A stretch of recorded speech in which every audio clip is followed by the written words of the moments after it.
ঢাকা ৯ আসনে স্বতন্ত্র প্রার্থী তাসনিম জারার মনোনয়নপত্র বৈধ ঘোষণা করেছে নির্বাচন কমিশন। প্রাথমিক যাচাই-বাছাই বাতিল হয়ে যাওয়ার পর আপিলের রায়ে তিনি মনোনয়ন ফিরে পেলেন।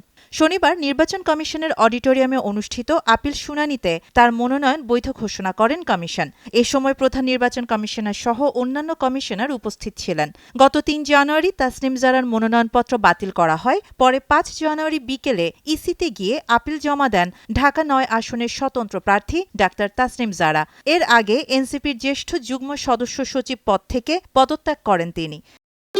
ভবিষ্যৎ হোক নিরাপদ, বিনিয়োগ হোক বিশ্বস্ত, আর আমার পছন্দ সল্ট বে। ওয়েলকাম টু সল্ট বে। এরপরেই সামাজিক যোগাযোগ মাধ্যম ফেসবুকে স্বতন্ত্রভাবে নির্বাচনে অংশ নেওয়ার কথা জানান ডাক্তার তাসনিম জারা।